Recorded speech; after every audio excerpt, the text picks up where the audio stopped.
Esta é a história do dia da Rádio Observador. Erdogan, o homem que Putin ainda ouve às vezes.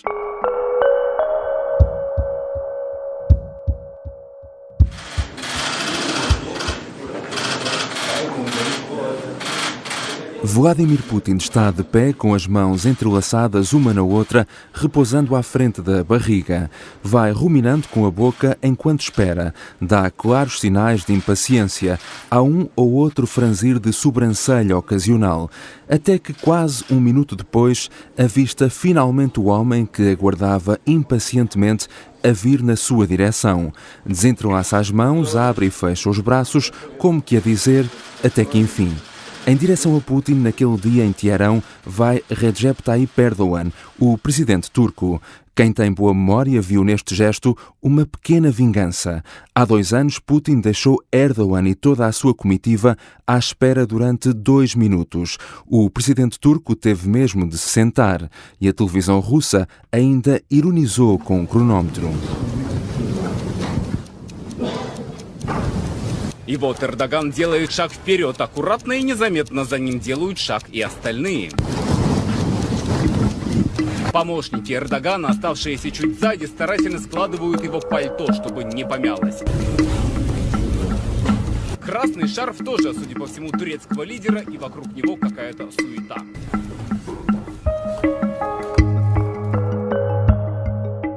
Putin e Erdogan podem não morrer de amores um pelo outro, mas tanto um como o outro são homens pragmáticos e sabem que em diplomacia, se os dois puderem tirar proveito, então vale a pena engolir 1 ou 2 sapos de vez em quando.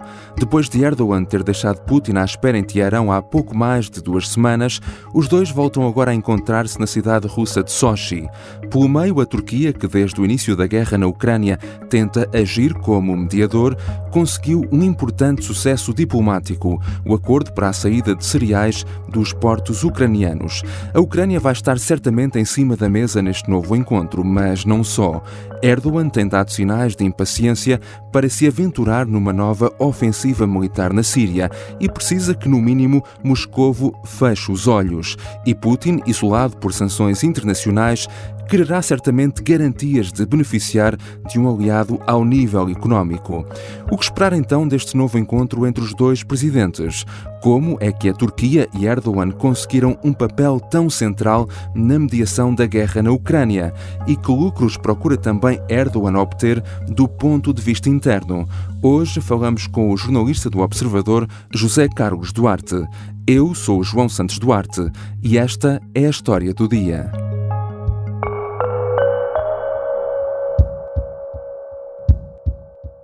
Bem-vindo, José Carlos Duarte.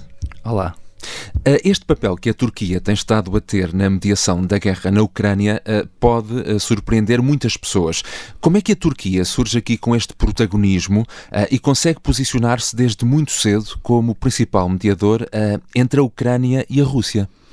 A Turquia tem mantido sempre uma posição ambivalente no conflito que opõe a Ucrânia à Rússia. Se por um lado, isto é importante realçar, faz parte da NATO e, portanto, tem aqui uma espécie de responsabilidade que foi assumida pelos 30 Estados-membros da Aliança Militar. Por outro, tem tido uma reação bastante menos agreste do que propriamente os outros países. Por exemplo, a Turquia nunca aplicou qualquer sanção contra a Rússia, mas ao mesmo tempo apoia a Ucrânia enviando, por exemplo, drones para lutar contra as forças russas. É uma posição muito complicada que resulta aqui de um jogo de cintura bastante bem alinhado de Erdogan.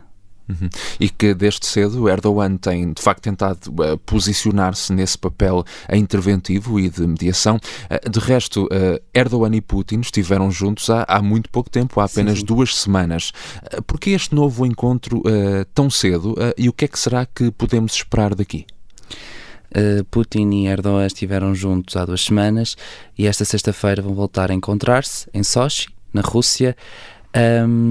E prevê-se que os 2 líderes discutam a questão da Ucrânia, como é que está a correr a ofensiva russa no país e também vão averiguar como e se está a funcionar o sistema criado para exportar os cereais ucranianos. A beacon of relief in a world that needs it more than ever. I want to recognize and thank all those who helped make it happen.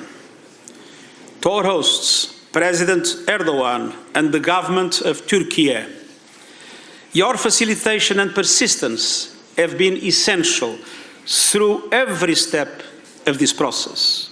E também vão discutir a questão da Síria, nomeadamente uma possível ofensiva militar turca no norte da Síria, que teria sempre ter autorização da Rússia. Good evening. The long-planned Turkish military operation in northeast Syria has been launched.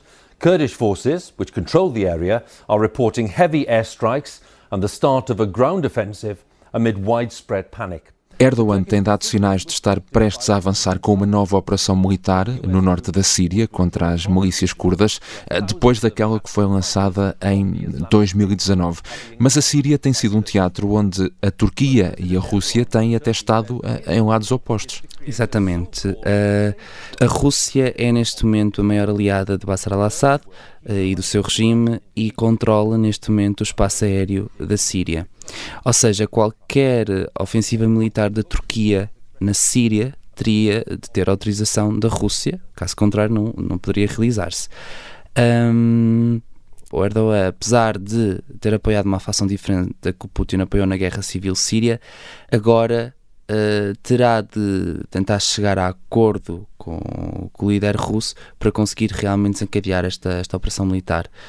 Não se sabe no que é que Erdogan vai ceder para conseguir alcançar o seu objetivo, mas acho que em Sochi vamos ter mais ou menos uma ideia daquilo que vai acontecer. Possivelmente esta vai ser uma das questões nas quais Erdogan vai insistir em Sochi também, não? Sim, será talvez das principais questões, juntamente lá está com a questão ucraniana. E o que é que a Rússia pode eventualmente pedir como moeda de troca para dar luz verde, digamos assim, ou no mínimo fechar os olhos a uma possível intervenção militar turca na Síria? Ainda não é bem claro, não há nada que antecipe o que poderá Putin ou não pedir, mas suspeita-se de que, tendo em conta as circunstâncias económicas e as sanções de que a Rússia é alvo, que a Turquia se calhar nunca aplique nenhuma sanção contra a Rússia ou que ajude o sistema financeiro russo a conseguir aqui encontrar uma escapatória a toda a política do Ocidente. Também poderá ser num acordo bilateral em liras e rublos, escapando ao dólar, uma vez que os bancos russos foram isolados do sistema bancário internacional. 2023 seçimlerini de bu zamana kadar girip galip çıktığımız tüm seçimlerden daha önemli görüyoruz. Biz millete hizmet için tabii rakip olmayınca kendimizle yarışıyoruz. Falemos pouco então também de Erdogan. No próximo ano há eleições na Turquia e será um ano também muito importante para o país porque se assinalam os 100 anos da República Turca. Que ganhos internos eventualmente tenta também obter Erdogan ao posicionar-se ou tentar posicionar-se como um líder com protagonismo internacional? Os ganhos internos são no sentido que a maior parte da população turca apoia uma posição neutra no conflito que opõe a Rússia à Ucrânia. Daí que esta tentativa de mediação é geralmente bem vista pela maioria das pessoas. E também há sempre a ideia de que com o ganho de protagonismo poderá vir um ganho nas urnas, um ganho de reputação dentro da Turquia. Já relativamente à Síria, e como já falámos anteriormente, Erdogan vai tentar explorar o assunto para tentar unir o país em torno de um objetivo comum, no momento em que a conjuntura interna não é todo favorável. Turkey's sky-high inflation rate continues to climb. Prices in the country rose by almost 70% in April, according to new official statistics. The new figure gives Turkey the dubious honor of having the sixth highest inflation rate in the world. Falando precisamente da situação interna e uma das principais questões neste momento diz respeito à economia. Quais então os principais desafios internos que o presidente turco, Erdogan, enfrenta neste momento? Neste momento, Erdogan enfrenta vários desafios, principalmente no âmbito económico. A Turquia está a enfrentar uma inflação galopante. Os últimos dados dão conta de que o país registrou 80%, um aumento de 80% da taxa de inflação, o que tem impacto, obviamente, no custo de vida e também na qualidade de vida dos cidadãos. As previsões económicas também não são favoráveis para a Turquia. A questão da guerra na Ucrânia tem efeitos em todo o mundo e o país não é exceção. E é expectável que a inflação continue a subir e que não estabilize tão cedo. Além disso, não só a questão da economia, também tem a ver com a política cambial. Erdogan argumenta que as altas taxas de juros são a principal causa dos problemas económicos do país, o que faz com que, em vez de permitir que o Banco Central aumente as taxas para controlar a inflação, o governo prefere usar as reservas cambiais para tentar estabilizar os mercados. Isto faz com que a lira, que é a moeda turca, desvalorize, o que é mau para a população, porque o custo de vida aumenta e não consegue equilibrar-se, não consegue chegar a um patamar de moeda estrangeira. Por exemplo, a moeda passou de valer, em 2019, $1 equivalia a 6 liras, em 2022, $1 equivale a 17 liras, ou seja, é uma diferença bastante considerável. É uma situação desafiante para quem procura no próximo ano uma reeleição. No teu artigo abordas também a questão das sondagens. Depois de 2 décadas no poder de Erdogan, em parte como primeiro-ministro e depois também como presidente, a sua reeleição no próximo ano pode estar em perigo? Sim, segundo as sondagens, a situação não é favorável para Erdogan. Apesar de haver algumas que lhe dão uma vitória, uma ligeira vitória, algumas dão mesmo uma vitória à oposição, que para estas eleições decidiu unir-se em torno de um candidato, ainda não sabe qual é. Apesar de todas as divergências ideológicas, a oposição vai estar mais unida e vai apresentar um candidato único que poderá defrontar e que poderá eventualmente derrotar Erdogan. Quer para o ano serão realizadas 2 eleições, as presidenciais, que são as mais importantes, já que o regime turco é agora presidencial, e aqui será mesmo realmente onde se verá a força de Erdogan, e também as parlamentares. E nestas últimas as sondagens também não são favoráveis para o presidente turco e para o seu partido, com a oposição a ganhar cada vez mais força. Obrigado, José Carlos Duarte. Obrigado. José Carlos Duarte é jornalista do Observador e assina um artigo onde explica ao pormenor o papel de Erdogan e da Turquia como mediadores do conflito na Ucrânia.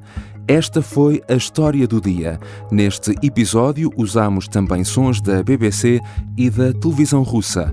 A sonoplastia é do Diogo Casinha e a música do genérico do João Ribeiro. Tenham um bom dia.